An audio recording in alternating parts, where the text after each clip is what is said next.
salve, salve, meu querido George! Eu quase quis imitar um golfinho pra você, mas não. Como vai você? Eu vou bem. Mas antes de falar do golfinho, Sim, senhor. eu queria só fazer uma parte que maquinistas é conhecimentos gerais também. Por favor, vai. Além de ser cultura, né? Vai. Você sabia da importância das formigas para o planeta Terra? Vai. Para o ecossistema do planeta, através das atividades subterrâneas das formigas, elas cuidam do solo e de uma série de outros aspectos importantes para manter o planeta funcionando. E nós hoje aqui temos um formigão rei. Meu Deus do céu, desculpa, Felipe. Nossa, Felipe Formiga, seja bem-vindo. Muito prazer, George, muito obrigado. Obrigado Muito bem-vindo pelo convite, obrigado. Prazer estar com vocês, e eu acho que eu tenho bastante dessa conexão cultural de fazer o trabalho... De formiguinha. Formiguinha. Tá vendo? Underground ali, um trabalho... Ele é clássico nas nossas conversas. Existe o trabalho de formiguinha. É isso aí. Com o formigão rei. Agora introduz ele de maneira... Não, depois dessa, meu Deus. Vai, Felipe Formiga, vice-presidente de marketing. Desenvolvimento internacional. Desenvolvimento internacional. Para todos os países, para a Miami Dolphins, a Fórmula 1 Miami, Miami Open e o Hard Rock Stadium. O cara é praticamente um formigão de Miami, né? Não, ele é um formigueiro. Né? Ele precisa, né? Se desdobrar. Não, então peraí, volta lá, vai. É o Miami Dolphins, que é o time da NFL, futebol americano. O Hard Rock Stadium, que é o nosso estádio, a nossa casa. A Fórmula 1 de Miami, o GP. Que acontece ao redor do estádio, né? Na nossa estrutura, assim. Então, 90% do circuito é privado ao redor do estádio, na parte de estacionamento. E o Miami Open, que acontece todos os marços, que é um ATP 1000 e um WTA 1000. Uhum. Baita num torneio de tênis. Talvez hoje tá o quê? É o quinto, sexto? É, depois dos 4 grandes slams ali, vocês estão conseguindo se posicionar ali quinto, sexto, experiência, com né? certeza, a gente está muito bem posicionado, assim, e é um grande festival, assim, né? O Miami Open é incrível porque eles são 2 semanas de torneio e a gente consegue criar um ambiente que é um ambiente, a gente falou um pouco disso hoje, né? Como que o esporte ele é posicionado no core do que a gente faz, ele é o coração do que a gente faz. A gente é uma empresa de entretenimento e esportes, não, um destino de entretenimento e esporte global. Mas quando você pega o esporte da maneira que a gente posiciona e tudo que a gente cria de entretenimento ao redor do esporte, a gente posicionou esse ano o Miami Open, por exemplo, como campanha, que a gente falou que é onde o tênis vem jogar, né? Então, where tennis comes to play. Então, assim, é um espaço que a gente tem ali, é um grande festival esportivo, é um momento onde passam centenas de milhares de pessoas em 2 semanas, e o tênis está ali rolando, com mais alto nível, com os melhores jogadores. Então, essa perspectiva é bem interessante, assim, o Miami Open é incrível, uma baita oportunidade de experienciar um ambiente legal, assim, de esporte e de entretenimento também. E é fantástico, porque hoje eu brinco que vai ser aquele programa de fritar a cabeça para o mercado brasileiro, né? E quando o Jeff me conversou comigo, né, e falou, eu tava pensando, eu falei, mas sem dúvida, quando quiser, de que forma quiser, remoto, presencial, quer que eu vá para Miami, a gente faz o programa, sem problema, tá? Porque tua história também é muito legal, Felipe. Se eu não me engano, a gente conversou pela primeira vez em 2012, provavelmente, por ali. Você tava na Adidas. Exato. Cuidando da parte de running, talvez na época. Running, né? Corrida. A parte de running, a go-to-market. Junto com... Eu trabalhei com o Caio Amato na época, com o Henrique Dias. No Sports Market tinha o Thiago Frois. Isso, Thiaguinho Frois, Thiaguinho, isso, exato. Tinha um grupo ali, depois Bruno Yoshida. Isso, essa parte também, foi essa turma. E aí, dali de Adidas, você foi pra Oakley, Eu fui pra On. Pra On, é verdade. On Running também, é verdade. Eu saí da Adidas em 2000. Eu comecei na Adidas, na verdade, em 2010. Isso, vai. Minha transição foi bem... Se me permitir, eu vou dar um passo Sem problema, pra trás ainda nisso. Essa é a ideia. O maquinista é isso aí. É a galera contar como ela entrou na indústria chegou aqui, né? E chegou até aqui. Eu fui atleta de atletismo, assim, por muitos anos. Eu comecei com 9 anos de idade e eu fui me aposentar, basicamente, ali com 25. Já estava na Adidas, inclusive. Então, para mim, foi muito interessante, assim, foi uma transição meio que eu não esperava necessariamente ir direto pro corporativo, né? Eu era um atleta, literalmente estudava, fazia faculdade e tal. E eu tive essa oportunidade de trabalhar em eventos, ativação de eventos com running pela Adidas. Um amigo falou, cara, você é do atletismo, você tem familiaridade com a prática da corrida, tem um entendimento técnico de mecânica, de coisas assim. E a gente está procurando uma galera para ajudar a fazer ativações. Na época tinha um negócio que se chama teste de pisada. Você ia nas feiras de corrida, por exemplo, na maratona. Exatamente. E você fazia um teste para entender os pontos de pressão, como que sua mecânica reagia ali no pé. E aí, obviamente, que a Adidas tinha soluções de produtos diferentes para cada um desses tipos de pisada, de mecânicas, de ritmo, de pace e tal. E eu fui fazer um trabalho desse, meu freelancer, assim. Só que nesse trabalho, naturalmente, né, por ter bastante experiência no lado de atleta, você tem um papo quase de igual para igual, né? Então não era quase uma consultoria versus uma venda, né, nesse formato. Então eu bati um papo, cara, qual que é o seu pace? O que você faz? Eu não tô aqui para te empurrar um tênis, porque eu nem sou vendedor. Eu passo pro vendedor depois, tô aqui pra fazer o teste de pisada e te comunicar qual que é a melhor solução.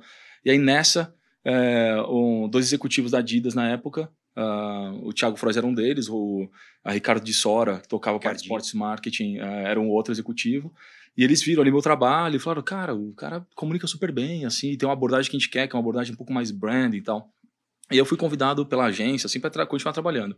Começou assim minha carreira na Adidas, né? Depois disso foram surgindo oportunidades de trabalhar com sports marketing mesmo, então trabalhar com o time na parte um pouco mais de captação de talentos, de pesquisa de mercado, entender posicionamento de marca, para onde a gente estava indo, as categorias que a gente queria desenvolver. E aí esse foi um projeto muito legal de 10 a 12 para a Olimpíada de Londres, assim. Então, eu trabalhei muito próximo do Thiago, do Ricardo, para a gente construir esse time Adidas para Londres, né? Que foi uma Olimpíada super icônica também, assim, muito legal e tal. E aí, a partir daí, eu fui a cada 1 ano e pouco, 2 anos, assim, de alguma maneira quase que natural, iam surgindo oportunidade de aprender algo diferente ou mais, né? E eu sou super curioso, assim, de natureza, um pouco inquieto demais às vezes até, mas eu busco essas oportunidades de aprender alguma coisa nova ou diferente, né? Ou ver as coisas com perspectivas diferentes também.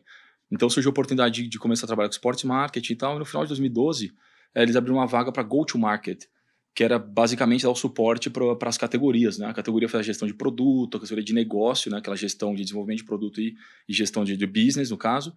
E o go-to-market era como que a gente ia contar a história da porta para fora. Essencialmente, esse era o projeto, para running.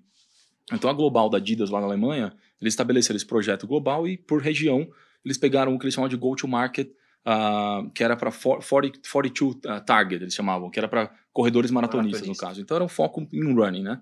Eu comecei esse projeto, toquei aqui na Latinoamérica por um tempo, e aí fui me envolvendo com a parte de negócio. Eu trabalhei muito com o Caio Amato, que na época era o gerente de produto da Adidas, ele tocava a categoria, né? Gerente da categoria de running.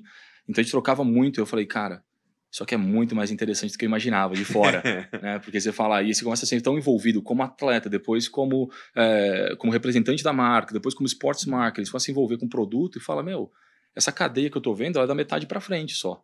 Eu quero ver tudo o que acontece antes, como que a máquina funciona por dentro, né? De fato. Acho que eu sou um maquinista. É maquinista, hein? Porque eu sou muito curioso para entender como essa engine ali, o negócio, a mecânica interna. E aí comecei a me envolver com essa parte. Entrei em categoria para gerir esportes olímpicos, esportes, eles chamavam na época de performance sports. Então era tudo que era individual team sports, tirando soccer e running. Basicamente era isso, né? E aí comecei a trabalhar nessa área, assim, com um pouco mais de negócio e tudo mais. Depois voltei para running. E aí minha carreira na Adidas acabou em 2017. Depois da trajetória de meio que 7 anos entre esportes ativação, pegando 2 Olimpíadas e uma Copa do Mundo tranquilo e tal. Né? Bem dinâmico, assim, e uma marca que eu sempre falo isso, né? Eu vou fazendo esses paralelos, mas eu comecei lá, minha primeira experiência na Adidas, eles abriram a porta pra gente fazer o processo seletivo e tal. Era uma sala toda customizada, assim, Impossible is Nothing. Tava ainda naquela fase do Impossible is Nothing, né? Então, pra mim, era assim, uau, começar aqui, pra mim, já é uma coisa muito legal, porque eu vim do atletismo, atleta, pensava em algum momento fazer uma transição de dentro das pistas para fora, não sabia o que ia ser, se ia ser um técnico, se não ia ser um técnico, se ia ser um empresário, não entendia ainda qual que ia ser o desdobramento da minha carreira, né? E aí, em algum momento, ela foi pro corporativo com uma velocidade inesperada, assim. E você tava, desculpa, você tava estudando o quê? Eu fiz marketing por 2 anos. Então você já tava numa área mais para essa mas área depois, e depois eu saí e fiz educação física. E eu fiz educação física numa época que eles desmembraram os cursos entre um curso que era mais, como se diz, tem o bacharelado e tem o... Especialização? Uma especialização, algo assim. Então eu tive a oportunidade de fazer quase que 2 graduações, né? De uma de 3 anos, depois mais uma de bacharelado, no caso. Entrar um pouco mais a parte de administração, negócios, de esporte. Foi bem interessante, assim. Então foi isso. Para mim foi uma migração muito legal, quase que inesperada pela trajetória que ela foi acontecendo. Mas eu acho que talvez natural pela curiosidade que eu tinha de aprender mais e me envolver com essas áreas. E isso foi no final de 2017. Em 2018, eu recebi uma ligação dizendo que tinha uma marca querendo vir para o Brasil eles não tinham ainda muito entendimento do território, muito expertise do mercado mesmo, do footprint, como que funcionava, o comportamento de consumidor e tal. Então eles queriam bater um papo com alguém que tinha trabalhado nessa indústria. E depois de trazer alguns projetos, assim, tipo, eu trouxe um projeto chamado Runbase, por exemplo, na Adidas, que era um projeto de quase fazer um test drive de tênis sem precisar comprar, que era um projeto muito... Era na USP? Era na USP, um projeto muito único, assim, né? Que dá a oportunidade de você colocar um tênis de, sei lá, R$700 na época, R$800, e sair para correr e falar, gostei ou não, experienciar antes de comprar. E aí isso também, esse tipo de prática, assim, chamou um pouco a atenção da marca. Essa marca era On Running. Eu fui convidado para bater um papo com eles, falei sobre, na minha cabeça, qual que era o ideal, primeiros 2, 3, 4 passos para desenvolver uma marca no Brasil, para ganhar atração, tipo de distribuição mais especializada, um pouco mais massiva, key accounts, field accounts, esse tipo de coisa, estrutura toda, assim. Acho que pegou bem, eles gostaram do papo e me convidaram para entrar no time em 2018. E então eu comecei a gerir a marca, a On Running, para a Latin America em 2018 e fiquei até final de 2020. Mas, claro, entre esse período de 18 e 2020, eu trabalho para On Running. On o quê? Assim, o que é isso? Então teve esse começo e teve a saída. Pra quem sai de uma Adidas. Então, exato. Apresentação. Então são processos que eu acho que o profissional passa, assim, que são interessantes também, né? Porque falando disso de sair, vira seu sobrenome, aquela velha história do sobrenome corporativo, né? É o Felipe Formigão, é o Felipe da Adidas, aquela coisa, sabe? Você atende o telefone falando assim. Então, teve um impacto de reflexão, de autorreflexão, assim, do tipo, o que é importante para mim? É voltar para o mercado depois da Adidas na Nike e ter um outro grande nome, ou é construir algo que talvez eu não tenha tido a oportunidade de construir na Adidas necessariamente por velocidade, pelo tamanho que é o mecanismo todo. Então eu concluí que eu queria desenvolver projetos, assim. E aí na On Running veio perfeita essa ideia, porque era quase que uma coisa bem empreendedora, assim, tipo, cara, a gente tem um budget aqui, a gente tem uma ideia, a operação vai acontecer, a gente está começando a trazer os pares e importar para o Brasil, vamos nessa. Como que a gente vai fazer? Quais são as melhores maneiras? Então teve uma oportunidade de eu pintar um cenário e dividir as expectativas, compartilhar as expectativas e a visão com o time da Suíça, né, em Zurich, que foi muito interessante. Sair de uma Adidas com 80, 90 mil funcionários e para a On Running tinha 500 globalmente, sabe aquela coisa? Então foi muito, muito interessante essa experiência. Eu fiquei até o final de 2020. E aí, entre isso, teve pandemia, eu tive meu segundo filho, a minha esposa teve uma oportunidade de mudar para a posição, ela foi transferida para Nova York, então a partir de 2019 eu fiquei baseado em Nova York por um ano, depois a gente mudou para Califórnia durante a pandemia, aquela coisa toda, né? Então família, mudança e tal. Né? Bem tranquilo, momento os caras bem tranquilo de vida. E aí no final de 2020 eu comecei um phase out, né? A gente começou a fazer um processo de contratação de handover do projeto, eu não conseguia voltar para o Brasil por uma questão de Covid, mesmo de logística, pandêmica, ali todo mundo meio fechado. E aí em 2020 então eu fiz essa transição no final de 20. E foi interessante porque eu já estava bem imerso pela questão toda de limitação logística, né? Eu estava imerso num ambiente de estudar basicamente e trabalhar.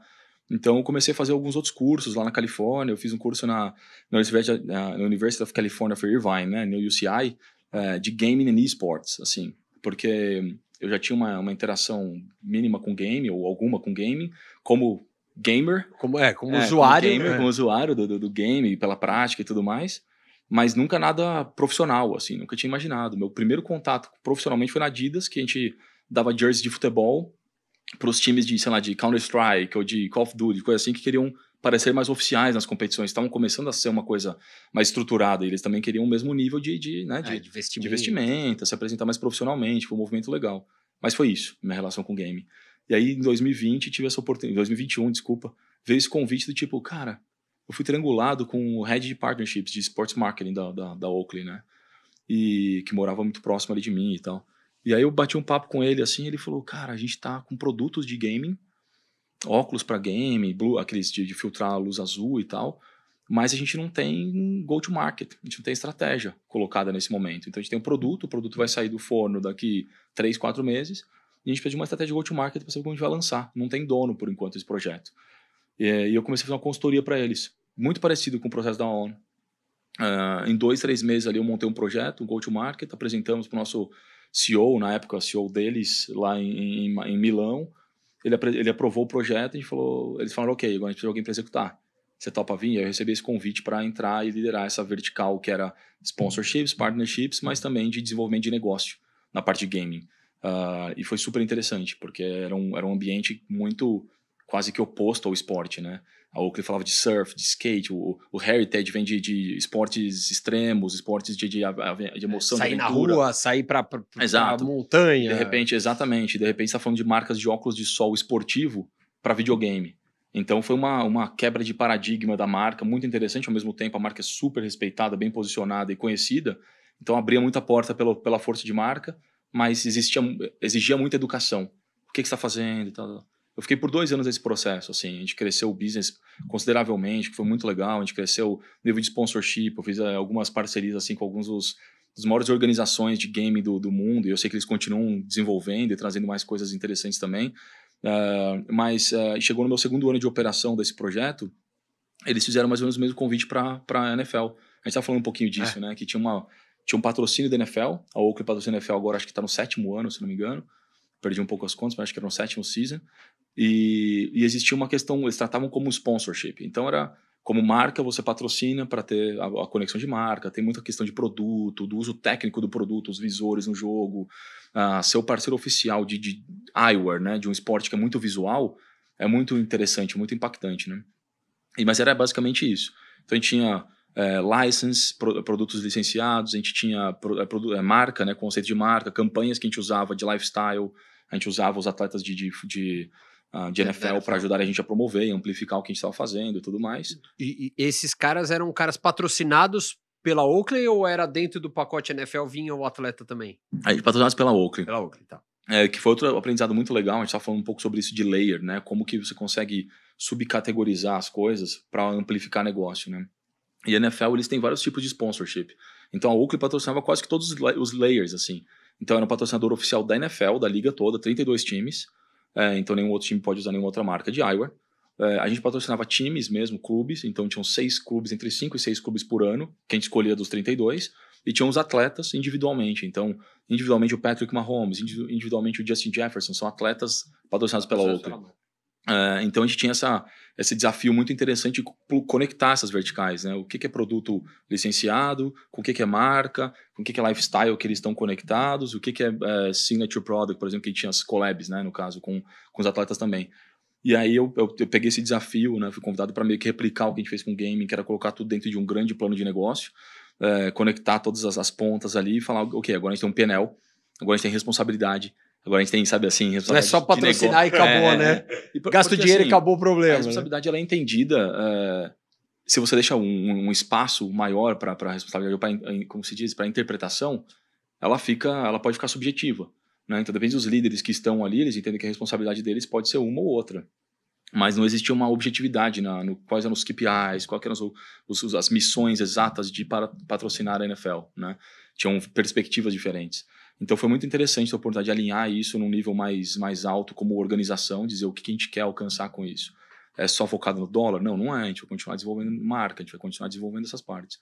Então essa foi uma experiência incrível para mim, assim, e que obviamente me ajudou a abrir as portas para esse momento, para essa posição que eu tô agora, né, para essa fase que eu tô agora, que é de basicamente desenvolver a marca globalmente, as marcas que a gente tem, principalmente o Miami Dolphins, mas também desenvolver negócios internacionalmente, né, entender como os produtos podem ser ajustados, as melhores maneiras de comunicação, criar estratégia de go-to-market para esses países que a gente está expandindo de acordo com a NFL, com o crescimento da NFL do Global Markets Program.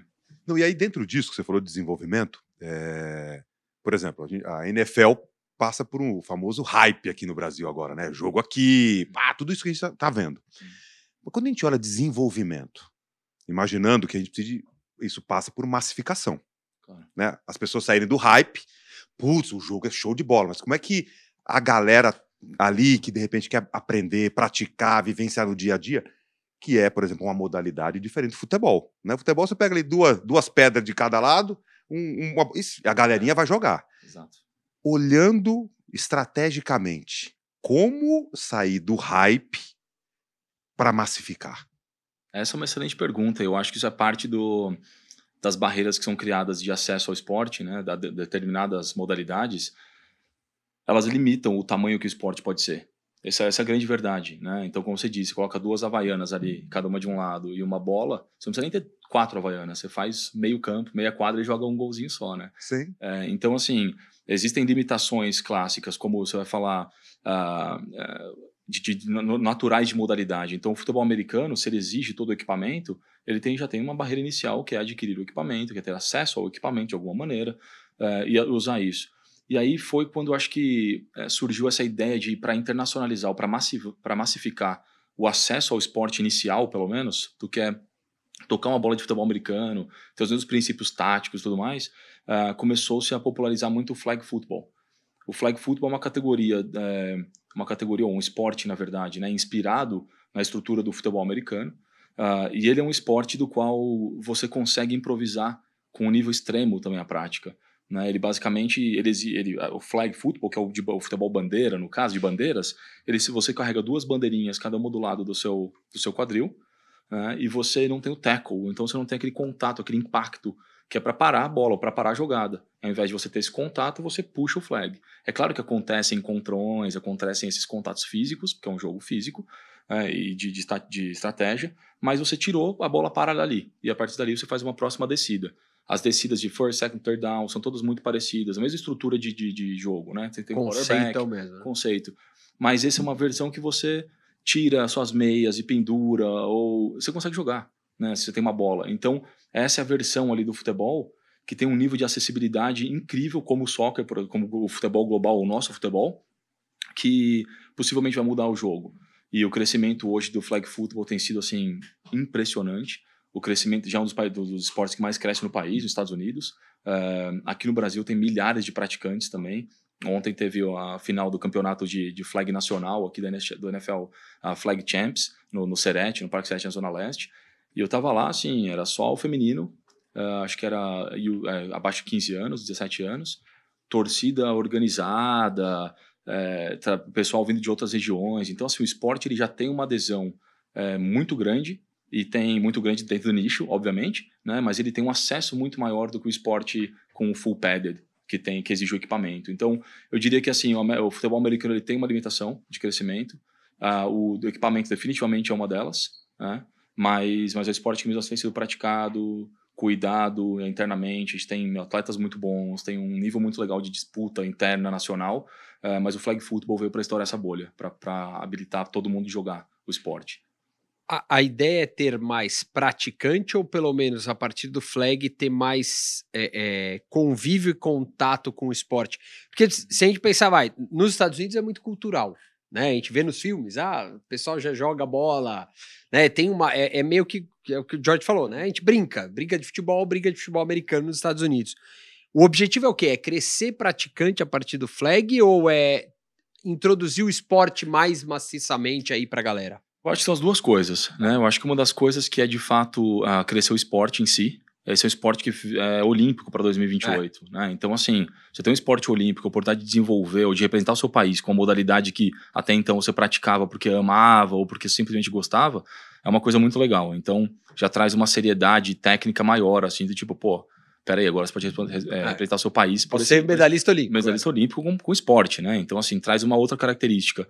Mas, definitivamente, o grande ganho é na familiarização com o esporte americano, né? Assim, é o contato com as dinâmicas dentro do campo, é o contato com a bola de futebol americano, é esse contato que você vai ter com a cultura, de fato, do esporte americano, né? Porque, de novo, o futebol, ele exige uma improvisação, o nosso futebol ele exige uma improvisação que ela é muito menor no futebol americano, né? E no flag.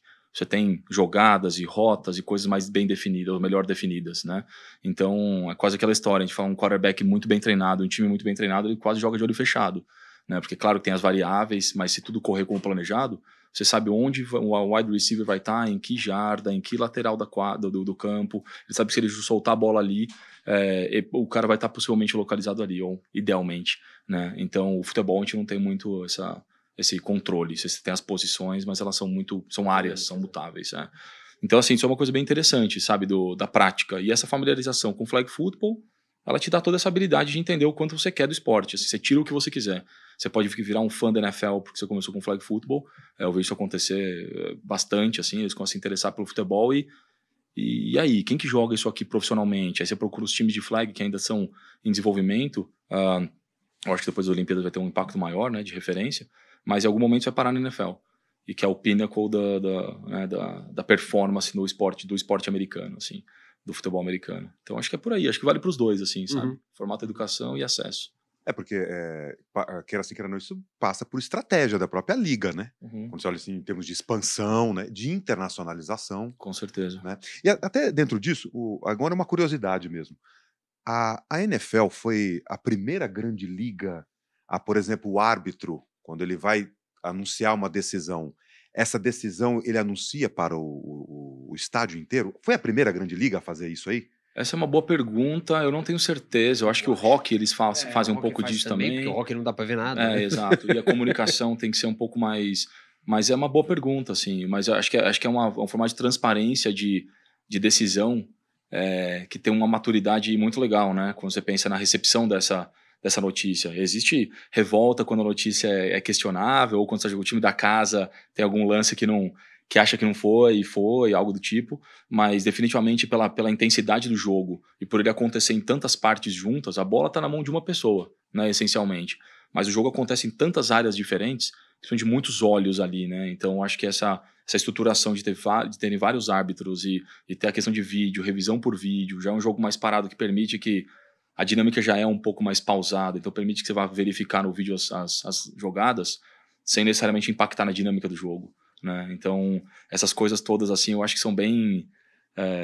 elas são bem únicas, assim, porque, da por liga, exemplo, né? a gente está falando de inovação, né? A gente está falando de inovação. Exato. Algo que foi feito lá atrás, por exemplo, hoje a gente vê a Premier League, né? Falando do futebol, o árbitro agora anuncia. Então, eu entendo isso como inovação, e por isso que eu trouxe essa questão, que, por exemplo, falando das gerações atuais e de rejuvenescimento, de manter a marca NFL uma marca jovem e atraente para essa galera, cada vez mais esse tipo de inovação vai ser uma tendência, ou se não uma realidade. A gente já vê no futebol agora, a FIFA presta a aprovar a câmera no árbitro. Por quê? Porque justamente isso que você estava falando. As pessoas cada vez mais querem estar numa modalidade na qual elas participam. Ela não é apenas um espectador.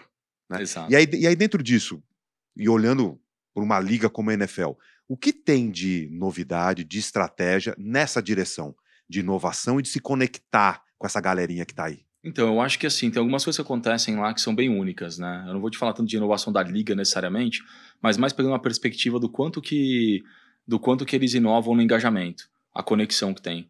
Essa tem sido uma procura, é um excelente tema, assim, eu acho, pra gente bater um papo, porque essa é uma procura de mais de humanização dos ídolos, que de novo, pela intensidade da liga, pela intensidade da temporada, eles jogam... Você pode jogar de 0 a 17 jogos, digamos assim, dependendo do seu nível de performance, né, ou saúde durante o season, mas entendendo que você tem esse foco absoluto, os contatos com os fãs de modo geral, eles ficam muito pontuados em momentos específicos, né? Então, é aquela coisa, entrevista pré-jogo, entrevista pós-jogo, se é 2, 3 atletas falam de 50, então tem umas coisas mais pontuadas, assim. Mas a inovação em dar acesso, em criar uma posição mais humanizada com os jogadores da NFL, isso tem sido uma tendência muito atual. É uma tendência, na verdade, mas tem sido uma conversa muito presente nas nossas relações com a NFL. Assim, do quanto que a gente consegue... quanto a gente consegue criar, de fato, essas comunicações. Assim, você consegue ver a comunicação da NFL Brasil agora para o jogo, já tomando um tema mais de humor, criando situações ali que são de comunicação e engajamento. É o que a gente procura, conectar com as culturas, né? A nossa cultura latino-americana ou hispânica, ela exige uma relação, uma troca maior do que simplesmente eles estão ali fazendo aquele trabalho, jogando aquele jogo, e é isso, a gente precisa se sentir conectado. Né? E essas têm sido algumas iniciativas que a gente está fazendo de série de conteúdos em mídias digitais, em mídias sociais, série de conteúdos nas próprias TVs, assim, que a gente consegue ter mais acesso, muitas coisas que a gente faz behind the scenes mesmo, que a gente grava com os atletas, para criar e trazer uma perspectiva um pouco mais humana e diferente. Assim. Essa é uma das coisas que a gente tem criado. De tecnologia em si, a Liga está sempre 5, 10 anos na frente. Assim. Exato. Já estão discutindo coisas assim, que são muito inovadoras, e aí eles fazem uns assessments muito interessantes dos riscos, dos possíveis impactos, se for por da câmera, né? Quais são os impactos que pode ter na dinâmica de assistir o jogo. Então eles acessam tudo isso antes de tomar grandes decisões. Mas é uma liga que vem inovando há mais de 100 anos, né? Então, assim, é muito... liga referência, né? Quando a gente fala em termos globais, é uma liga referência, né? Com certeza, assim. E tudo isso, né? É isso, e tudo isso gera um interesse enorme, né, de todas as áreas, assim. Então você pega lá, de novo, falando de estatística, dos 100 principais momentos de stream, dos picos ali de transmissão durante o ano, mais de 90 são da NFL, são jogos da NFL. Né? Isso é muito impressionante, assim, quando você coloca em estatística. Para os outros são jogo final da NBA, Oscars, eleição. Então, assim, são momentos realmente, culturalmente, muito importantes.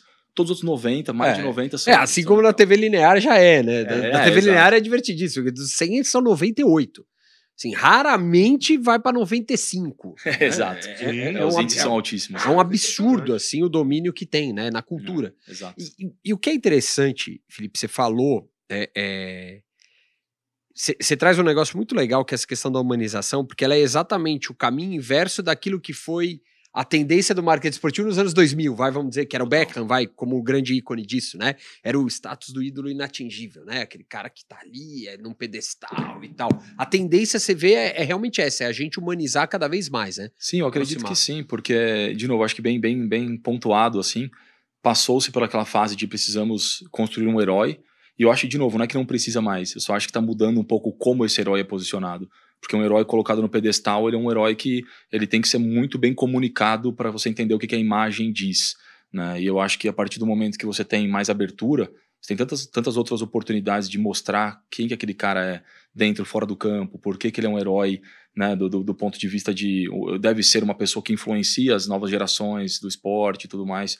Então, assim, eu acho que essa é uma questão bem interessante de momento de mercado, de criar crossover com cultura, por exemplo. Tem visto cada vez mais músicos conectados ou se relacionando com atletas e estourando um pouco essas bolhas de entretenimento e esporte que a gente viviam isoladas, né? Então, assim, é um momento, acho que, de muita abertura. E eu tive uma experiência muito bacana no game nessa época, porque isso foi uma das coisas que foi surpreendente para mim, assim, da indústria que eu vinha, do formato que eu vinha trabalhando. Quando chegou em game, você tem os maiores nomes de game no mundo. E os caras vão, assim, enchem estádios de 25, 30, 40, 50 mil pessoas para assistir essa galera jogando no meio, ali no stage e tudo mais, performando de fato. E aí você entra no dia seguinte, ou no mesmo dia até, numa streaming, por exemplo, numa plataforma de streaming, e você consegue mandar mensagem, o cara responde, você bate papo com o cara por 2, 3, 4, 8 horas de streaming às vezes. Então eu falava, uau, cara, olha só, esse cara é o ídolo da galera, pela performance dele, pelo nível de leitura de jogo, inteligência que o cara tem, pela postura dele, porque o game tem um ambiente muito diferenciado, mas além de tudo, o cara é acessível. E aí você ter liderança acessível, para mim, é uma das coisas mais únicas, assim, que você pode ter, né? Assim, é o que eu tento seguir como profissional, tento ser um líder acessível, né? Eu sempre falei disso, assim, é o que o cara quer, independente da vaga que ele tá, é um cara com a porta aberta sempre, né? Assim, do office ali, do negócio, do escritório. Porque você criar essa conexão real, elas têm benefícios muito diferentes, né? Para negócio, para performance, para os fãs, para qualquer coisa que seja de conexão, o acesso ele é muito crítico, assim. Então foi uma escola muito boa, assim, trabalhar com essa parte do game, mas eu vejo hoje essa tendência de humanizar sendo diretamente relacionada com os líderes serem mais acessíveis. Os líderes não querem necessariamente estarem num pedestal mais, né? Os líderes das corporações. Tá. E aí o outro ídolo do outro lado da nossa indústria também não precisa estar ali, né? Assim, os dois podem estar numa plataforma de comunicação, de acesso. Então isso tem sido bem interessante de experienciar, assim, também. Dentro dessa questão que você trouxe agora da humanização, óbvio, o mercado americano extremamente maduro quando a gente fala de indústria do esporte. Quando a gente traz essa humanização num mercado maduro como esse, pegando a liga, e os grandes jogadores, ou grande parte dos jogadores, como é que é essa relação nessa questão do marketing de influência? Em termos de até que ponto a liga ela tem, não diria controle, mas ela tem uma administração sobre isso, para não perder a humanização, mas o atleta ter espaço para se posicionar nos mais variados assuntos, até porque a gente está falando de um mercado que é maduro. Como é que você analisa isso? Então, isso eu acho também uma construção muito de berço, assim, né? No sentido de, não só dentro de casa, mas do ecossistema de negócios no esporte, ou esporte business, sports marketing, no caso, nos Estados Unidos. Então, assim, isso é uma coisa que já se cresce com essa estrutura. Então você já sabe que você começa a construir seu personal brand nos Estados Unidos com 5 anos de idade. Nessa semana eu estava comentando sobre isso, que eu tenho um filho, meu filho tem 5 anos e meio, e semana passada a gente estava pegando umas roupinhas assim para ele, porque tinha uma semana de apresentação. Então você tem o public speaking. Então ele já tem uma plataforma ali uma vez por semana, uma vez por mês, se não me engano, na escolinha, que tem que ir para falar. E ele falar em público. Para ele falar em público para o resto do grupo inteiro. Então ele prepara um speech sobre o que você quer falar, como que vai ser, qual que é a estrutura. E eu tô indo lá atrás nisso para te mostrar o quão cedo isso começa, e aí o quanto que isso em algum momento empodera muito os atletas também. Porque chega num momento de que a liga ou um time, por exemplo, chega e fala: hey, a gente quer ter esse nível de acesso com você, ou a gente quer que você tenha essa representação, e a pessoa já construiu, para chegar na liga, ela já tem a personal brand dela, já tem os territórios, como ela se posiciona, até onde que ela vai expor o lado pessoal versus o lado profissional. Tudo isso já está tão estruturado, assim, de uma maneira quase que natural, culturalmente. Berço, né? Exatamente. Que assim, tem territórios muito bem definidos, né? Muito bem definidos, de como que clubes, ligas e patrocinadores acessam os talentos, né, que são os atletas nesse caso específico, e também como que eles exploram essa imagem, de que maneira que isso vai ressoar, né, autenticamente, assim, entendeu? Então, é uma coisa muito, muito legal. Realmente é um nível de maturidade de mercado que te puxa para fora de uma zona de conforto estrutural, do tipo, estou numa posição de time ou de patrocinador, eu detenho esses certos ambientes de controle, né? Isso não tem muito, é uma troca mais igualitária quando se trata disso, assim, de promoção e humanização e estratégia por trás da imagem do atleta. É tudo muito discutido, assim, né? Muito conversado, não imposto. Muito interessante. Bacana isso. E nesse ponto você já trabalhou? Você foi atleta, você trabalhou numa empresa alemã, outra suíça, né? Numa startup suíça, na verdade, né? Porque a ON vem com um conceito totalmente diferente.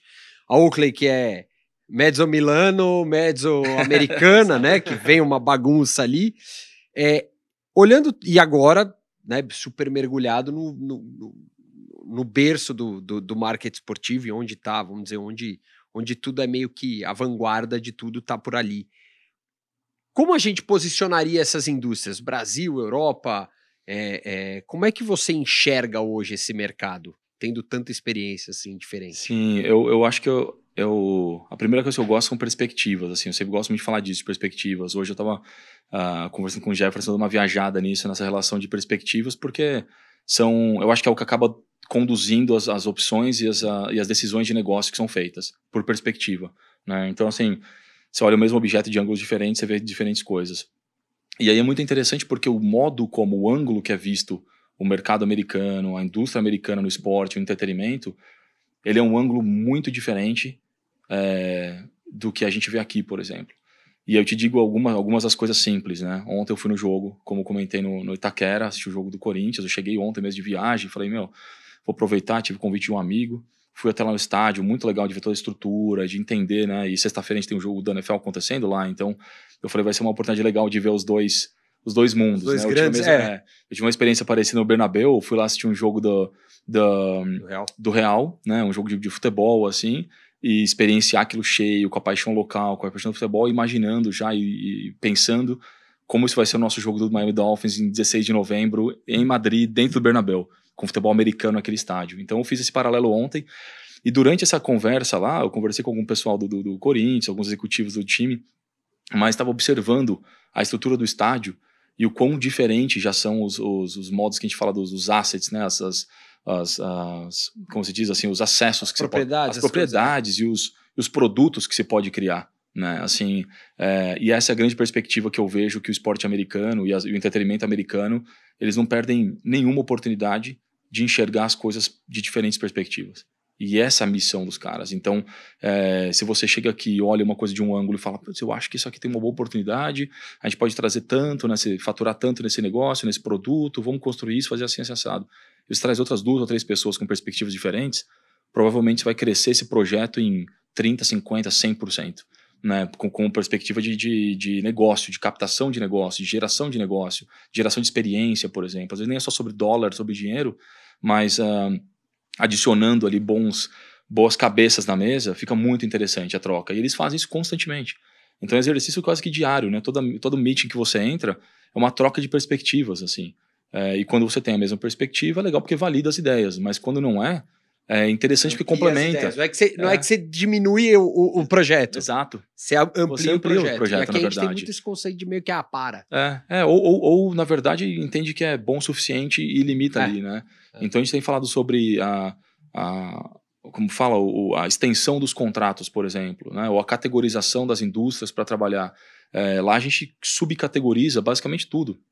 Então você tem uma categoria de finance, que seria um banco, por exemplo, como patrocínio, a gente consegue ter 4 ou 5 subcategorias, né, de negócio, que método de pagamento, cartão oficial, conta oficial, banco oficial, plataforma oficial de investimento. Então, assim, são 5 ou 6 subcategorias dentro de uma grande indústria que você consegue trabalhar com diversas oportunidades. E aí cada uma delas quer um tipo diferente de experiência, então a parte de ativação que se conecta a essa oportunidade de negócio é muito maior.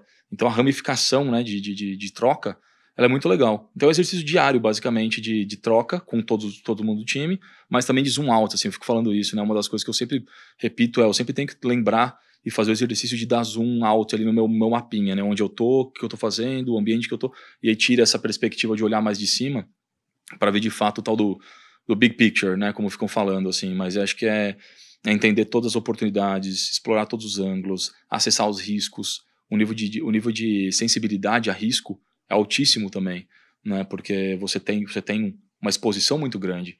Você tem um patrocinador e faz um acordo com um patrocinador e amarra todas as pontas, você tem uma parceria sólida, você segue ali em frente, aquilo tá feito. Você tem 17, né? A complexidade de detalhe, de overlap, de troca, ela fica muito maior. Então você tem que trabalhar no detalhe e ao mesmo tempo olhando as coisas de um ângulo que você vai garantir que você consegue ver tudo, né? Assim. E aí, dentro do que você acabou de falar, quais são os principais desafios da Liga? Olhando como negócio. Olha, eu acho que um dos desafios da Liga é que é educação e crescimento, mas eu acho que a gente tem trabalhado muito bem o esporte em si, né? Não crescimento só como negócio, acho que crescimento do esporte em si. Eu não posso falar em nome da Liga, necessariamente, a gente é uma franquia da Liga, né? E aí tem times, eles têm estratégia que a Liga divide com a gente, a visão que eles trazem como plataforma principal, como liga principal. Tem as estratégias de cada um dos clubes, né? E obviamente que eu estou envolvido na nossa franquia, do Miami Dolphins. Mas assim, de modo geral, o crescimento e desenvolvimento do esporte, essa plataforma internacional é uma das plataformas principais nesse momento, da liga e dos clubes. Então é muito interessante porque é aquela questão de saturação, né? Assim, o mercado americano entende que tem 200 mais ali milhões de pessoas e 198 milhões se identificam como fãs da NFL, entendeu? Assim, então se você então de alguma maneira você tem o crescimento, ele chegando no teto ali. E naturalmente tem uma questão hierárquica, assim, de familiar, né? Se você é torcedor do Miami Dolphins, você cresce vendo o seu pai torcendo pro Miami Dolphins, sendo fã do Miami Dolphins, a chance de você não ser um fã do Miami Dolphins é relativamente pequena. E essa perpetuação, ela como você diz, geracional, né? Então ela tem uma curva maior, assim, um ciclo maior para girar, para dar um refresh e crescer. Mas internacionalmente não. Você tem uma oportunidade plena, né, de crescimento. Desculpa acordar, mas isso aqui é uma aula, tá? Principalmente futebol e tudo mais, né? Você não consegue ganhar fã novo, né? Você chegou num status que não dá pra você falar, meu fã novo já tá nascendo no berço, vai ser educado dentro de casa. Né? E o futebol tem muito isso, né? É raro o caso aqui, vamos pegar o futebol brasileiro, que é isso, né? Os outros esportes não. Eles têm lugar pra crescer, pra tentar atrair a atenção de torcedor e tudo mais, mas isso vale como um recado muito importante pro mercado futebol, porque é muito parecido, né? É aquilo, você meio que bateu no teto de buscar. Eu acho que aqui no Brasil a gente não sabe explorar a potencialidade do torcedor brasileiro. É outra história, né? O futebol brasileiro não sabe explorar. Mas o mercado americano é natural a expansão da NFL, porque bateu no teto. Você olhou e falou, qual o esforço que precisa fazer para alguém virar torcedor do Miami Dolphins? Então... O máximo o imigrante que tá chegando para morar lá. E o cara não vai ter o futebol americano como raiz, né? Exato, e acho que essa é a parte da conexão que a gente tem que criar, né? Eu acho que a parte da história que a gente quer contar, com o Miami Dolphins principalmente, é justamente em parceria com a Liga, é entender os mercados que a Liga estão olhando, né? Como estrutura. Vocês são familiares com o GMP, que é o programa que eles desenvolveram internacional? É o programa, o Global... Global Markets Program, né? Então eles desenvolveram isso há uns 5 anos atrás, né? Em 2022 foi o primeiro ano estruturado como GMP. E é isso, basicamente, eles vão para os clubes e dizem, hey, a NFL tem interesse em expandir para esse país X. Então, esse ano, quem tem interesse? Se você tem interesse, você faz um pitch de volta. Não é uma coisa, eu quero, então tá bom, vai. Toma aí, vai aí, se vira. Faz aí. O que você vai fazer? Tanto faz. Então, assim, isso já existe, de novo, um profissionalismo no sentido de estruturação de negócio para dizer que você quer ir àquele país. Então, a gente faz um pitch para a NFL, monta um deck, monta um plano de negócios e fala assim, eu pensei nisso aqui para Espanha, vai. Exato. Agora você tem um plano para a Espanha muito claro. Exatamente. Que foi aprovado pela NFL e você vai traçar lá. Exatamente. Então, isso é uma coisa que eles abriram o programa e você tem a oportunidade de fazer esse pitch. E de novo, tem uma troca, tem que explicar o que você vai fazer, qual que é a sua intenção, qual que é a ideia, de onde vem qual que é a missão, né? Assim, mais alto nível, assim, de como organização de estar naquele mercado. E pra gente, do Miami Dolphins, é uma conexão cultural natural, né, de latino-americano e hispânico com Miami. Assim, Miami é um hub latino-americano e hispânico nos Estados Unidos, né? Então, assim, você se sente muito em casa, né, para quem vem dessas culturas ou para quem tem essa cultura. Então, é uma coisa que a gente entende que a gente tem que criar esses vínculos culturais, são os vínculos que acontecem tanto dentro do campo quanto fora do campo. Então, de volta na nossa primeira conversa de crescimento e desenvolvimento do esporte, uma coisa importante é educar para você entender minimamente o que é um first down, second down, o que é um sack, o que é para você entender e engajar com o esporte, mas em paralelo tem a questão cultural, né? Que assim, é tudo que acontece literalmente fora do campo. E como que você vê fashion, música, artes, culinária, todas essas coisas influenciadas na imersão cultural do que é o Miami. Né? E a gente, como de novo, com um destino de esporte e entretenimento, isso tem uma importância gigante pra gente. A gente escolhe cada restaurante que vai servir durante a temporada do Miami Dolphins, durante a experiência do Miami Open, da Fórmula 1. Todas as experiências são curadas com uma perspectiva cultural e não necessariamente no esporte. Eu me mantenho falando isso também, eu repito bastante, que eu falo, a velocidade que o carro da Fórmula 1 passa na pista no nosso estádio, ela não é necessariamente diferente que ela passa em outras corridas. O que diferencia a nossa corrida de outras? É a experiência, né? Não é necessariamente a prática do esporte especificamente. Então, essas são coisas que a gente vai desenvolvendo, assim, conectando uma com a outra, para entender e falar, ok, faz sentido torcer para o Miami Dolphins, porque a posição deles é o que eu entendo para mim culturalmente. Ou não. Eu vou torcer para outro time porque eu me conecto daquela maneira. E essa conexão, que é basicamente a parte da nossa estratégia, o pilar principal da nossa estratégia é a conexão cultural. Então, e aí, por exemplo, a gente cai no quase 40 milhões, né, de possíveis, né, fãs da NFL no Brasil. Dentro disso você comentou, quais as estratégias para refinar essa base? E aí poder realmente chegar nesse ponto que você falou do tipo, agora sabemos quantos tem aqui do Miami Dolphins, vamos trabalhar as estratégias. Quais os próximos passos na sua visão, olhando estrategicamente? Boa. A gente tem uma abordagem que ela é basicamente paralela. São duas coisas simultâneas na estratégia. Uma delas entra na parte que a gente fala de enablement, que vai ser basicamente acesso ao esporte e educação. Então, a gente tem uma plataforma chamada Junior Dolphins. O Junior Dolphins é uma plataforma comunitária, social. É uma plataforma social, a gente trabalha com comunidades e a gente ensina o jogo, basicamente. Então, a gente teve um Junior Dolphins acontecendo em julho agora desse ano, 2 meses atrás, aqui em São Paulo e no Rio. A gente traz coaches lá, treinadores de flag football do Dolphins, para cá, para fazer um treino. A gente teve acesso ou impactou mais de 1.000 pessoas esse ano, por exemplo. Então, a partir daquele momento, você tem uma conexão com o time, que está aprendendo mais sobre o esporte diretamente de um coach que é validado e tem toda a parte de métricas, né, daquele clube especificamente. E, ao mesmo tempo, você está estourando a bolha, de certa maneira, ali, né? Porque tem muita gente que vem que nunca tocou numa bola de futebol. Pela primeira vez está encostando e está aprendendo o jogo. Então, são essas duas coisas, o acesso e o crescimento do jogo, né? Quem já joga, aprender a jogar melhor, e quem não joga, aprender um esporte novo. Essa parte de crescimento e enablement é um pilar. O outro pilar, que é, de fato, o contrário, que é a massificação, que é estourar a bolha. Então, a gente pega essa base toda de consumidores já, ou das pessoas que se identificam com a NFL, que são pessoas que já têm um primeiro contato, muitas delas já têm um time, por exemplo. Muitas delas ainda não. Então, se a gente se conecta com esse grupo, a gente existem algumas limitações e restrições, mas, ao mesmo tempo, não precisa educar um grupo que já entende do esporte. A gente trabalha com parceiros locais, e essa é uma iniciativa para a gente tentar estourar um pouco dessa bolha, por exemplo, o Podpah. Eles se tornaram embaixadores, a gente convidou, né, os meninos e a plataforma Podpah para serem nossos embaixadores no Brasil. E parte dessa parceria é justamente nos ajudar a comunicar com um grupo que não entende do futebol, ou que não tem acesso ao futebol necessariamente, ou que nunca acompanhou o futebol americano por alguma razão. Então a gente trabalha de duas maneiras. Um é refinando essa base que você falou já de perto dos 30 e poucos, 40 milhões de pessoas que se identificam com o NFL no Brasil, entender quais deles já torcem para o Dolphins, quais não. É quase que literalmente uma análise ali de dados, né, nesse sentido, para montar estratégia em cima disso. E tem outro grupo que a gente precisa falar sobre isso. A gente precisa desmistificar algumas das coisas, a gente precisa popularizar o acesso e a conversa sobre o futebol americano e sobre o Dolphins. O que significa? O que a organização, né, traz como missão, como visão.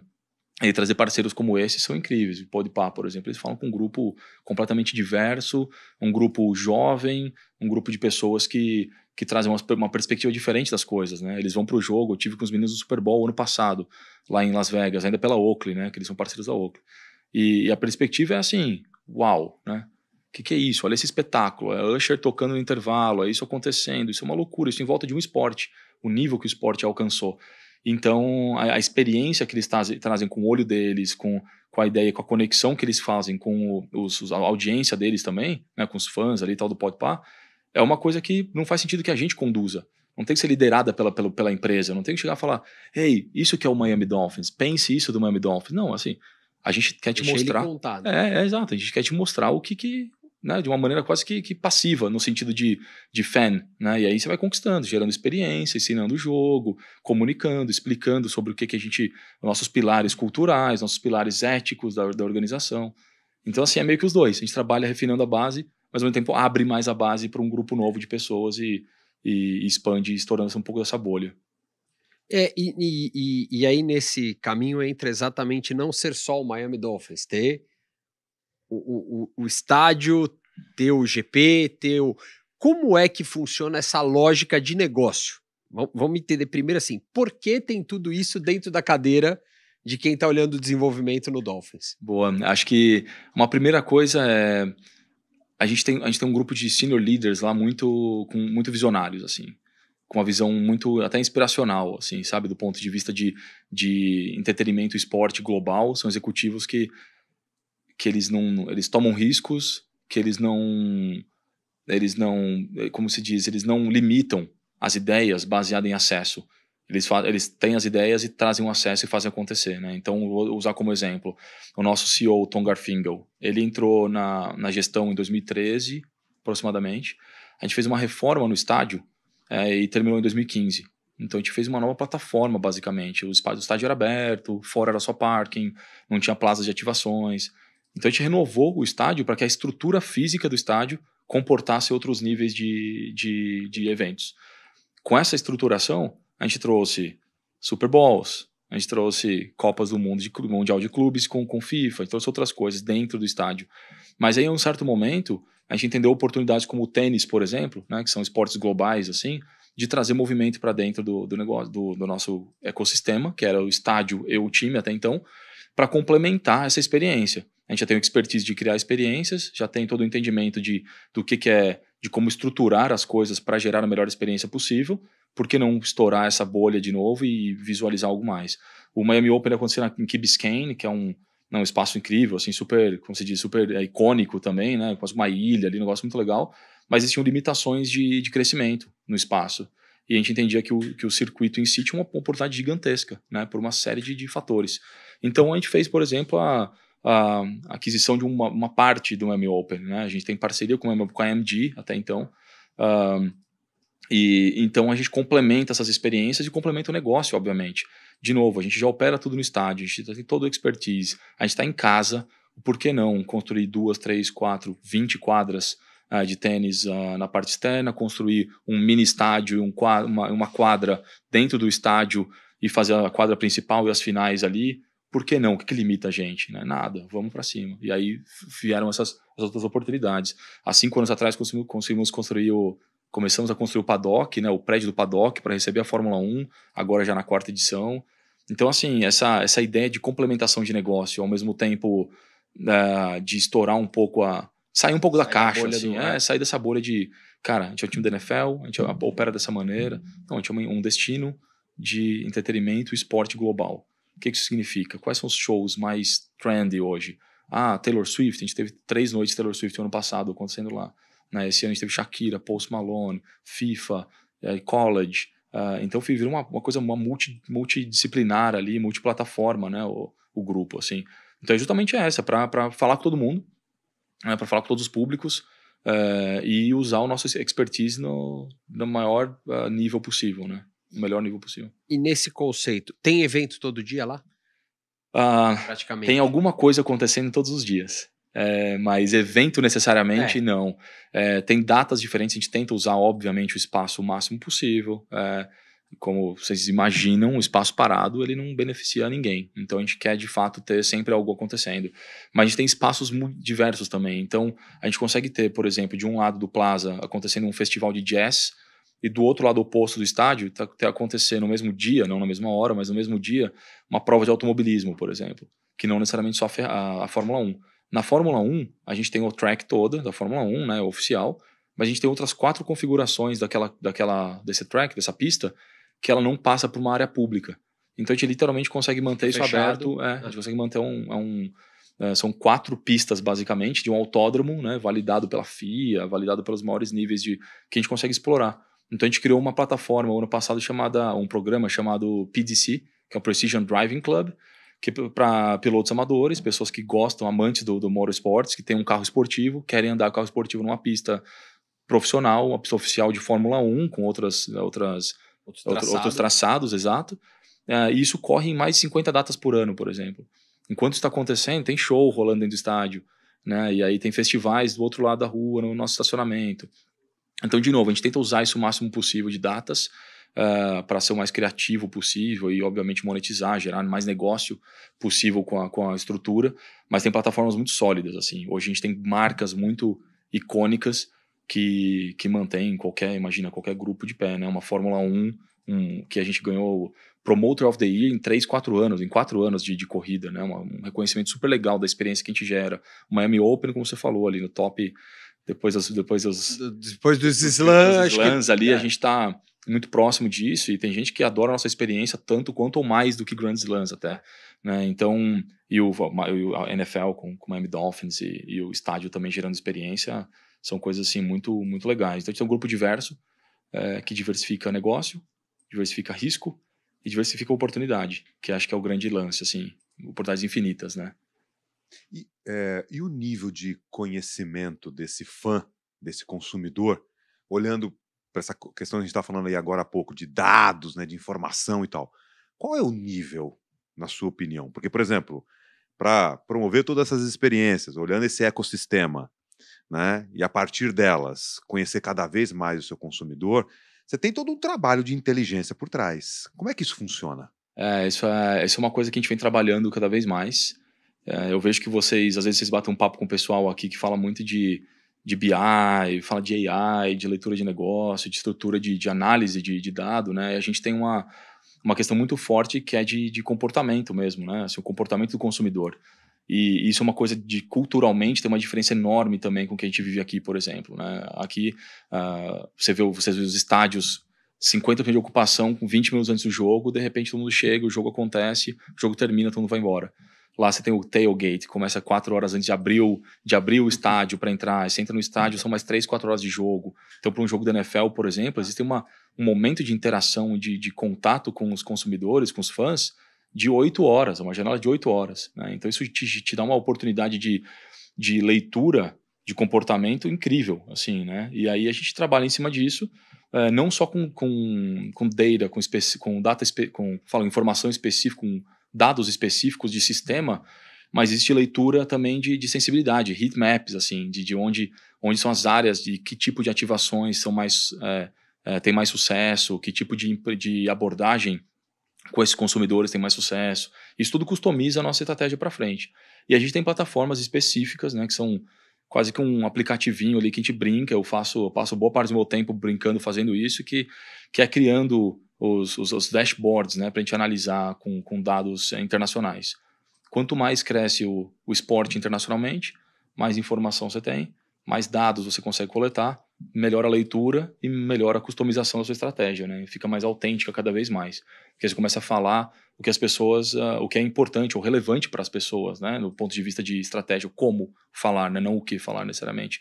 mas ajuda a gente a customizar de uma maneira mais autêntica. Então a gente trabalha bastante com isso, com essa leitura de dados, assim, para a NFL também tem uma base absurda de dados, eles dividem relatórios com a gente, trimestrais, semestrais, anuais, de crescimento de acesso e tudo mais. É bem legal assim, o modo como a gente consegue conectar as coisas. Existem desafios grandes também, porque parte dessa leitura ela exige tracking, né, das pessoas. Então a Fórmula 1, por exemplo, chega no campus lá da Fórmula 1, tem 7 diferentes plazas e campos e 7 mini eventos, basicamente num grande evento. Então tem pessoas que vão e não conseguem experienciar o tudo de tão grande que é. Passam 3 dias rodando e não conseguem ver tudo, né? Então existem desafios para a gente de intencionalização da comunicação, como que a gente quer criar uma comunicação que seja específica para as pessoas explorarem ou participarem de certas específicas experiências, assim. Então é bem por aí, assim, em cima de relatório, em cima de percepção, tem muito feedback local. A gente está crescendo o time agora para internacionalização, por exemplo. A gente está crescendo o time contratando country managers locais para os principais países, para os países prioridades da nossa estratégia, que nesse momento Espanha. Obviamente que tem um jogo lá mais tarde esse ano, mas é um mercado que a gente vê muita conexão com Miami, México e Brasil. Então, nesses mercados, ter uma pessoa integralmente conectada no mercado, fazendo as leituras, com a sensibilidade dia a dia, ajuda a gente também a customizar e ler a informação de maneira diferente. Porque a gente fala muito sobre isso, né? Você pega as estatísticas, as pesquisas e tudo mais, existe a intencionalidade como pergunta, o tom de voz. Então a gente entrou num nível de análise hoje, eu faço esses desafios de volta para o time de análise de dados e tudo mais, porque eles trazem para a gente e falam, olha, você pode pegar essas perguntas, são essas. Fizemos 15 perguntas para as pessoas. E quando você começa a ler as perguntas, por exemplo, em português, você fala, cara, essa pergunta ela tem espaço para interpretação. Que dúbio ali. Que pode trazer uma... Então o refinamento das perguntas que alimentam o database para a gente fazer análise é uma coisa que, então, a gente tem que ir de novo, né? E naquele nível de profundidade para depois zoom out e olhar o report, né? Olhar o relatório final, o dashboard, entender do quanto de fato ele está acurado ali, né? Ele está detalhado e assertivo para nossa estratégia. Mas eu tento cobrir as duas bases, assim. Normalmente acaba ficando mais na leitura geral dos dados, enquanto a gente trabalha para futuras coletas mais assertivas, assim. E nesse ponto, hoje, quanto que, se você puder abrir, mas quanto que do teu público ali hoje, circulando no estádio e consumindo e tudo mais, é estrangeiro?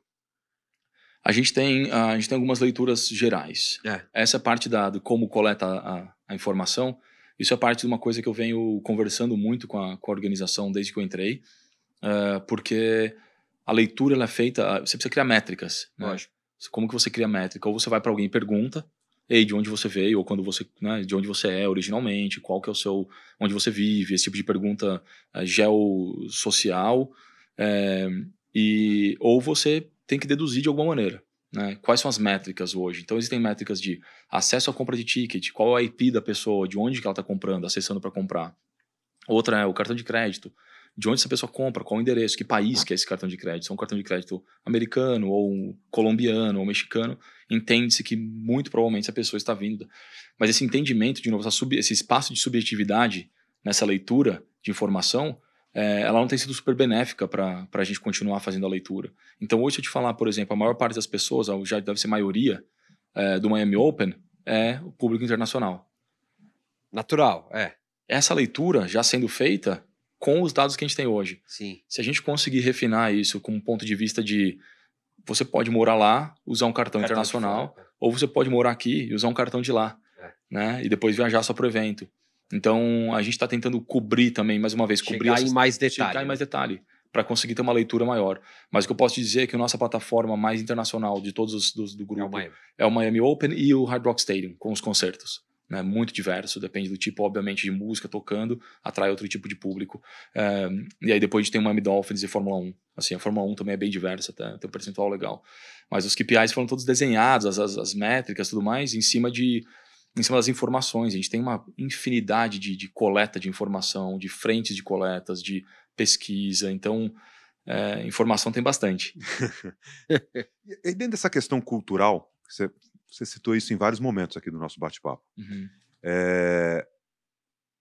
pegando, por exemplo, o público aqui no Brasil, né?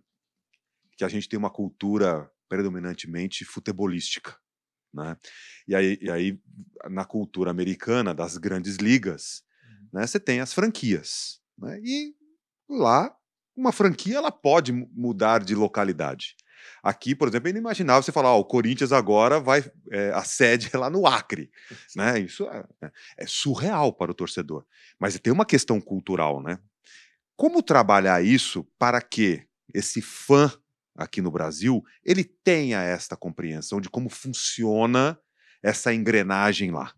Essa é um excelente ponto, assim, do como que as conexões aqui elas acabam sendo um pouco mais históricas, né, de tradição e emocionais no sentido de se meu time mudar de cidade, eu não sei que impacto que isso teria, porque acho que não sei nem se tem histórico. Vocês conhecem histórico de grandes times que mudaram de Que base eu me aqui lembre, no não. Brasil? Aqui no Brasil, não. De futebol, pelo menos, dos grandes. Não, de grande time de E futebol. os impactos, é claro que eles existem lá, né? Quando você muda grandes franquias que têm histórias de 60, 70 anos, Com base de fãs, né? com base de fãs local, exatamente, você muda isso, existe um impacto grande para os fãs existentes. De novo, abre oportunidade para novos fãs em uma nova área, né? E às vezes são decisões, ou normalmente são decisões de negócio, né? Não são decisões necessariamente de cultura. Então eu falo, putz, a gente sente que a direção que o nosso clube está indo não encaixa mais com essa cultura local. Normalmente é muito mais. Não, é o contrário. Temos uma excelente oportunidade nessa cidade, que não fica longe o suficiente para as pessoas não conseguirem ir, mas é uma oportunidade de a gente ter um nosso próprio estádio, ou de receber um funding, de construir uma coisa absurda ali e tal.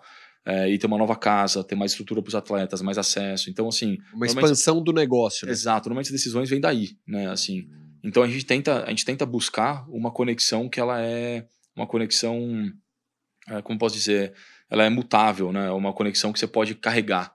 Ela pode ser hereditária, assim. Então é uma conexão natural de quantas gerações a gente já tem de brasileiros, por exemplo, ou de sul-americanos, latino-americanos e hispânicos conectados com Miami como cultura.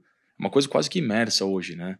Assim, um exemplo pessoal familiar, assim, eu mudei recentemente para Miami, eu vivia na Califórnia, muito próximo da headquarter da Oakley, em Orange County, ali no sul da Califórnia, mudei para o sul da Flórida.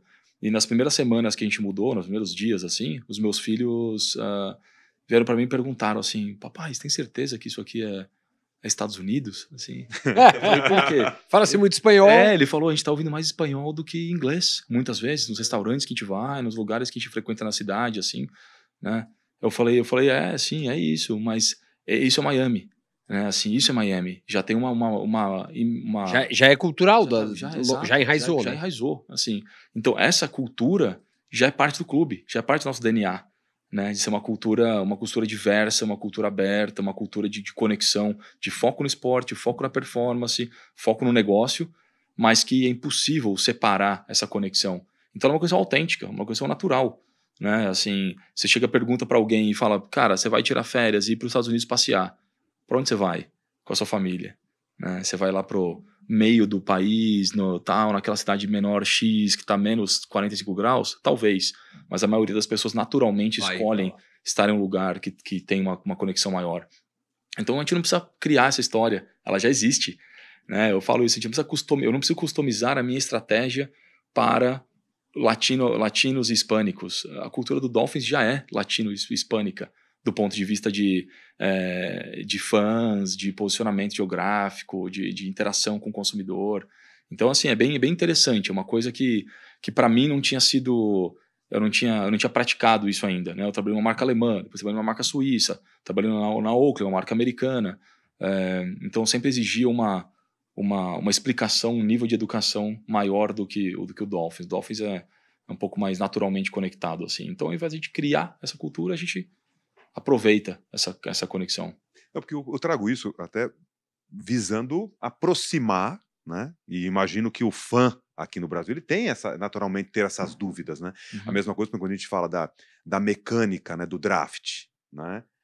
Para nós aqui no Brasil, com essa cultura futebolística, do tipo, que nem você vê agora Palmeiras e Flamengo no Brasil, com esse poderio financeiro, vão encontrar os melhores jogadores. Lá não, elas têm toda uma engrenagem, uma mecânica. Exato. E para o torcedor ele entender que, de repente, o time dele vai passar décadas, às vezes, sem ganhar um Super Bowl, porque tem toda uma engrenagem, Isso dentro desse processo de internacionalização, imagino que é um ponto também, assim como esse outro do entendimento do porquê uma franquia ela pode vir a mudar de localidade, né? Uhum. Eu imagino, pelo menos, dentro que isso deve estar no radar de uma liga como uma NFL, do tipo, opa, ó, para determinado país como o Brasil, a gente vai ter que estar atento a essas questões, porque isso, para o fã, o aproxima a partir do momento que ele consegue entender como isso funciona, né? Com certeza, com certeza. E aí uma parte interessante disso é que a gente tenta fazer um pouco dos dois, que é trazer a marca para cá, mas trazer um pouco do fã para lá também, e ter essa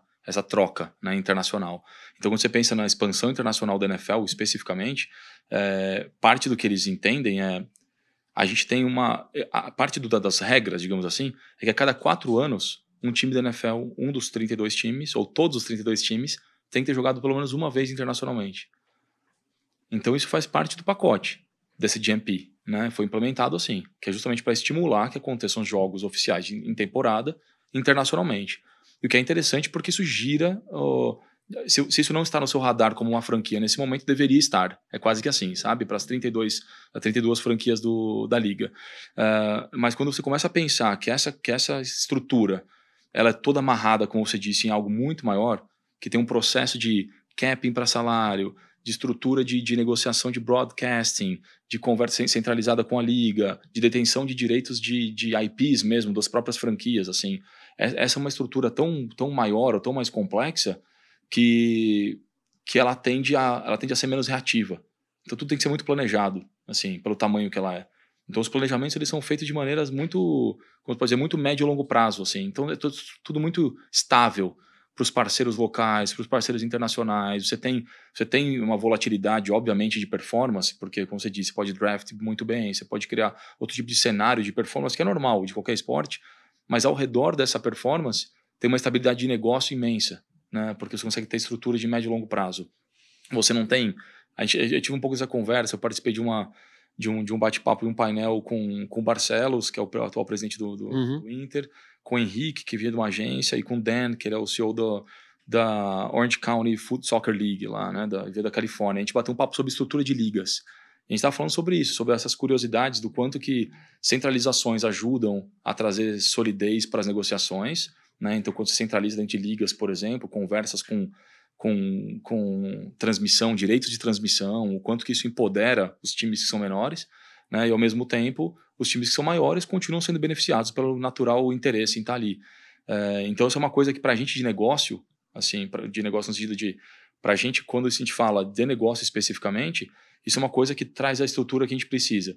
Você chega para o Miami Dolphins e você diz, hey, sim, tem uma mudança de performance baseada nos players, obviamente, no nosso quem vai estar jogando, quem não vai estar jogando, mas o ponto é, o Miami Dolphins continua sendo o Miami Dolphins, né? Então essa estrutura vai continuar existindo. A gente ganhando ou a gente não ganhando, a gente vai continuar tendo nossos princípios, a nossa estrutura, o nosso formato, os parceiros que acreditam na direção que a gente fala, no nosso DNA como instituição, na organização, como a gente enxerga os benefícios. A estrutura ela tem muito isso também, né? A franquia do Miami Dolphins é a franquia que mais captou o maior funding da NFL inteira, dos 32 times. Então, todos fazem trabalhos impactantes para a comunidade, para as comunidades. O Miami Dolphins já captou mais de 75 milhões de dólares para luta com câncer, por exemplo. Isso é uma coisa que a gente sai da zona de conforto constantemente para inovar, para trazer novas opções de funding, para trazer novos investimentos para a pesquisa de cura ao câncer. Sendo um time de futebol, né? Então imagina, assim, a gente está, sei lá, mais de 85, 90 milhões de dólares. Então é uma coisa muito interessante da qual as organizações não precisariam submeter a ter esse nível de comprometimento. Isso é quem é o Miami Dolphins. A gente é isso, né? Somos isso.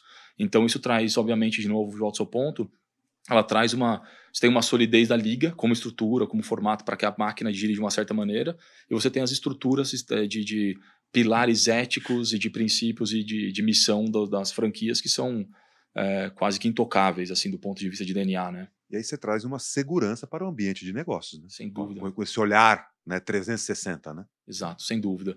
Então, algumas das coisas que a gente tem bons aprendizados, assim, acho que para outras ligas, outros países, extensão do contrato, como a gente falou. Né? Outra, a categorização ou subcategorização das indústrias.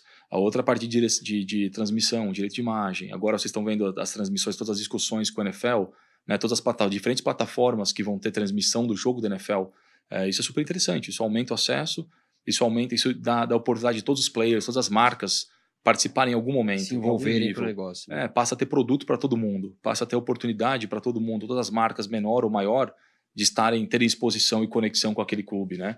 E essa é uma linha que a NFL constrói muito bem, e a velocidade com que a liga aprende é muito impressionante, assim, né? Você imagina 100 anos de aprendizado, com aprendizado de eficiência, de inteligência de negócio, ano após ano, o envolvimento de um grupo enorme de empresários, de executivos do esporte, assim, aprendendo diariamente como fazer melhor, mais efetivo, melhor para os fãs, melhor experiência, melhor engajamento, melhores negócios.